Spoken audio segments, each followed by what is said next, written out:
하나님의 말씀은 사도행전 11장 1절에서 18절 말씀입니다. 본문이 긴 거로 13절부터 18절까지 봉독합니다. 그가 우리에게 말하기를 천사가 내 집에서 서서 말하되 내가 사람을 요빠에 보내어 베드로라 하는 시몬을 청하라. 그가 너와 내 온 집에 구원을 얻을 말씀을 내게 이르리라 함을 보았다 하거늘 내가 말을 시작할 때에 성령이 저희에게 임하시기를 처음 우리에게 하신 것과 같이 하는지라. 내가 주의 말씀에 요한은 물로 세례 주었으나 너희는 성령으로 세례 받으리라 하신 것이 생각났노라. 그런즉 하나님이 우리가 주 예수 그리스도를 믿을 때에 주신 것과 같은 선물을 저희에게도 주셨으니 내가 누구간데 하나님을 능히 막겠느냐 하더라. 저희가 이 말을 듣고 잠잠하여 하나님께 영광을 돌려 가로되 그러면 하나님께서 이방인에게도 생명 얻는 회개를 주셨도다 하니라. 오늘 이 본문의 말씀 전에는 이제 고넬료의 예수 그리스도의 복음을 영접하는 그러한 일을 우리가 말씀으로 같이 들었습니다. 고넬료라는 이탈리아 백부장이 있었죠. 근데 이 사람이 어느 날 이제 기도 가운데 하나님의 천사가 환상 가운데 보여져서 요빠에 있는 베드로를 데려다가 하나님의 복음을 들어라 하는 이야기를 듣고 이제 요빠에 있는 베드로에게 사람을 보내서 베드로를 이제 모시고 옵니다. 하나님의 말씀을 듣기 위해서. 지금 오늘 이 본문은 그렇게 해서 이 고넬료와 고넬료의 집안들이 다 성령의 강림하심을 체험하면서 예수 그리스도를 영접하게 됩니다. 이 사건을 이제 예루살렘에 돌아가서 할례자들에게, 다시 말해서 유대인의 지도자, 그 종교 지도자들에게 이 사건을 설명을 합니다. 유대인들은 이방인에게도 성령이 임했다는 것을 도대체 이해할 수가 없는 겁니다. 성령은 자기네들에게만 임하는 것이고 그분을 통해서 천국의 백성이 되는 것은 오직 유대인들에게만 해당하는 것이지 이방인들에게 있어서는 안 될 일로 여겼던 것입니다. 근데 베드로가 오늘 성령에 임했던 그 사건을 생생하게 증언하고 있는 것입니다. 하나님이 성령을 주셨다는 것이 중요한 것이지 자신들이 지켜오던 관습이 중요한 것이 아니라는 것을 베드로 사도가 그들에게 직접 이야기하는 본문이 오늘의 본문입니다. 고넬료가 성령을 받았을 때 흔히 생각하는 신비한 현상이 일어나지 않았습니다. 이렇게 거품을 물고 또 신비한 현상이 일어나고 그런 것이 전혀 없었습니다.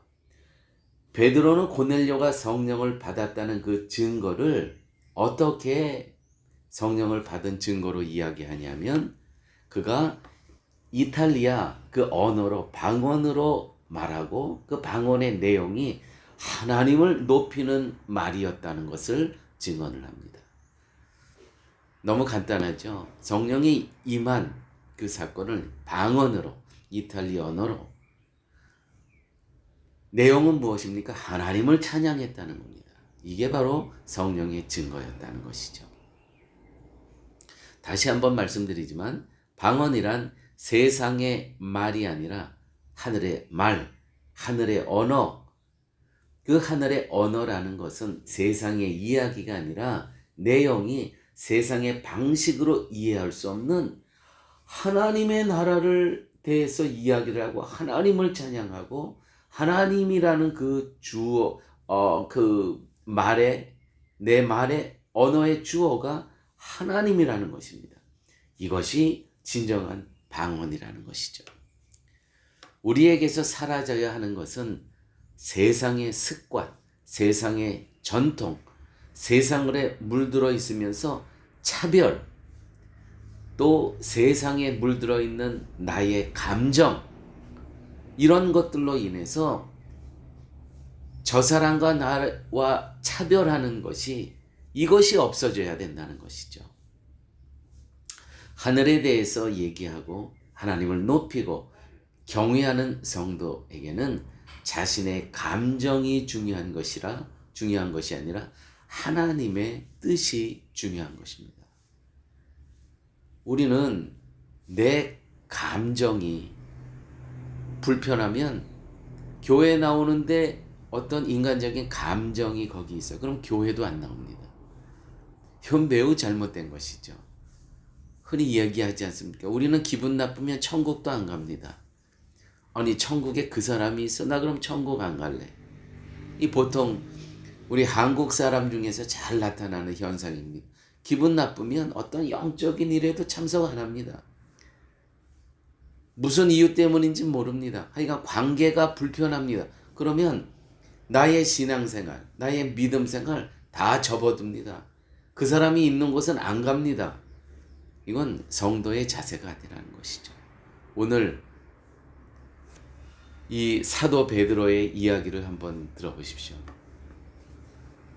주 예수 그리스도를 믿을 때 주신 것과 같은 선물을 저희에게도 주셨으니 내가 누구간데 하나님을 능히 맡겠느냐 하더라. 하나님께서 하시는 일인데 하나님께서 저 사람을 통해서 지금 하나님의 일을 하고 계시거든요. 근데 내가 기분 나빠요. 저 사람하고의 감정이 있어요. 그러면 나는 저 일에 참여를 안 하겠다는 겁니다. 아니, 방해를 하겠다는 겁니다. 근데 오늘 보십시오. 베드로, 하나님이 우리가 주 예수 그리스도를 믿을 때 주신 것과 같은 선물, 성령의 선물이죠. 성령 강림이죠. 저희에게도 주셨으니 내가 누구간데 하나님을 능히 맡겠느냐 하더라. 여러분, 우리들이 주 예수 그리스도를 믿고 있는 것은 성령을 받았다는 증거입니다. 주 예수를 믿었다는 건 뭡니까? 예수님께서 마리아를 통해서 성령께서 잉태하심으로 이 땅에 오신 것을 믿는 겁니다. 그가 우리를 위해서 십자가에 돌아가시고 우리의 죄값을 치르심을 믿는 겁니다. 그가 사흘 만에 죽은 지 사흘 만에 부활하심을 믿는 겁니다. 우리에게 영생을 주시기 위해서 그걸 부활하심을 믿는 겁니다. 그가 승천하셔서 하나님 우편에 앉아 계셔서 우리를 위해서 중보하심을 믿는 겁니다. 그가 다시 이 땅에 오실 그날을 분명히 있다는 것을 믿는 겁니다. 이게 바로 예수 그리스도를 믿는 것입니다. 이거는요, 우리의 노력으로 믿어지는 것이 아닙니다. 성령 하나님께서 믿게 하시는 것이라는 것이죠. 이게 바로 성령의 강림인 것입니다. 성령 강림 사건은 나에게 이루어졌다는 것이죠. 이것이, 이 믿음이 바로 증거라는 것입니다. 하나님을 높이고 이 세상보다 하늘에 더 소망을 두고 살고자 하는 것은 성령이 함께 하기 때문에 보여지는 열매인 것입니다.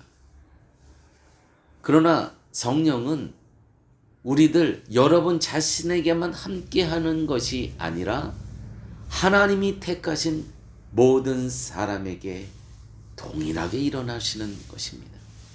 내가 기분 나쁘게 생각하는 저 사람, 내가 기분 나쁜 거지, 하나님께서는 저 사람에게도 이 믿음을 선물로 주시는 거예요. 그러면 성도는 어떻게 해야 됩니까? 교회 공동체는 하나님의 역사하심에 감사하고 함께 하나님의 뜻과 하나님의 비전과 하나님의 말씀을 이루어가는 공동체가 되어야 되는 것입니다. 기독교에서 이 공동체, 교회 공동체는 매우 소중한 것입니다. 불교는요, 산속에 홀로 들어가서 홀로 도 닦습니다. 홀로입니다. 그러나 기독교는 그렇지가 않습니다. 교회 공동체라고 합니다. 우리 예수님의 기도도 보게 되면 다 거기에 우리 하늘에 계신 우리 아버지요. 우리입니다. 그것이 다른 겁니다. 그렇다면 누구라 할지라도 그가 설령 수십 년 동안 내가 미워한 사람일지라도 주 예수를 고백하고 하나님을 높인다면 성령이 함께한 하나님의 사람으로 받아들여야 하는 것입니다. 이거는 누구에게나 다 적용되는 말씀입니다. 우리의 삶 가운데 같은 예수를 고백하면서도 같은 성령이 하나 됐다고 고백하면서도 나의 감정 때문에 나의 감정이 하나님의 말씀 위에 설 수가 없죠. 그런데 우리는 신앙생활하면서 하나님의 말씀보다 그리스도의 은혜보다 십자가의 은혜보다 내 감정이 그 위에 딱 자리 잡고 있는 경우가 허다합니다. 너무나 많습니다. 같은 성도인데 기분 나쁘면 안 봅니다. 그런데 보십시오. 베드로. 우리가 믿을 때에 하나님께서 우리의 주신 것 같은 선물을 저희에게도 주셨으니 내가 누구관데 하나님을 능히 맡겠느냐. 하나님이 이방인에게도 생명 얻는 회개를 주셨도다. 이 오늘 18절 맨 마지막 말씀입니다. 이 사도 베드로의 이야기를 쭉 들었던 이 할례자들, 유대인들의 종교 지도자들이 그 이야기를 다 듣습니다. 다 듣고 맨 마지막에 하는 이야기가 저희가 이 말을 듣고 잠잠하여 하나님께 영광을 돌려 가로되 그러면 하나님께서 이방인에게도 생명 얻는 회개를 주셨도다 하니라. 생명 얻는 회개란 무엇입니까? 하나님께로 돌아섰다는 것입니다.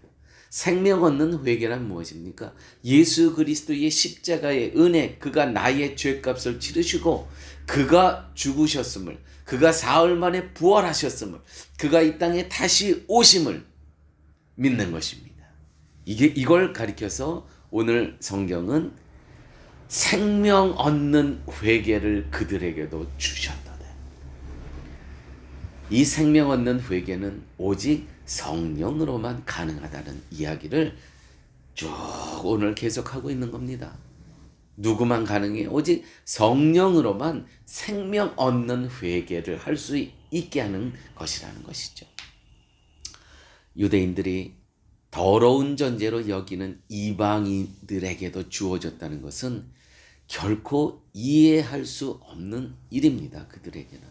그들에게는 자신들만이 천국을 소유해야 되는 것입니다. 그런데도 불구하고 그들은 그것을 하나님의 일로 받아들였습니다. 이 또한 성령 강림 사건입니다. 정말 예수 그리스도의 십자가와 아무 관계없는 이방인들이 이 복음을 받아들입니다. 성령께서 하신 일입니다. 그러나 내 전통적으로 지금까지 쭉 나의 몇천 년 동안 믿어왔던 그 전통과 습관과 또 나의 신학이 저들에게는 구원이 없다고 여겼던 그들에게도 성령 하나님이 임하셨다는 그 간증을 들었을 때 이것을 받아들일 수 있는 것, 이 또한 사람이 할 수 있는 것이 아닙니다. 성령 강림이 있었기 때문에, 내주하심이 있었기 때문에 가능하다는 것이죠.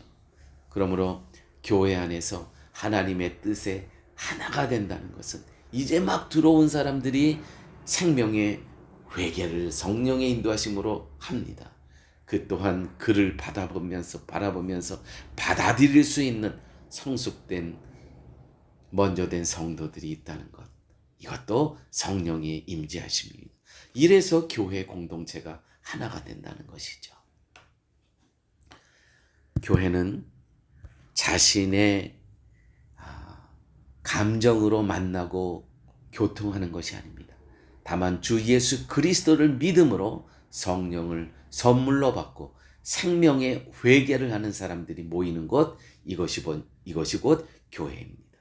그리고 먼저 된 자들이 성령의 역사로 받아주는 곳, 이것이 교회입니다. 생명의 회개란 나를 알고 그리스도를 아는 것입니다.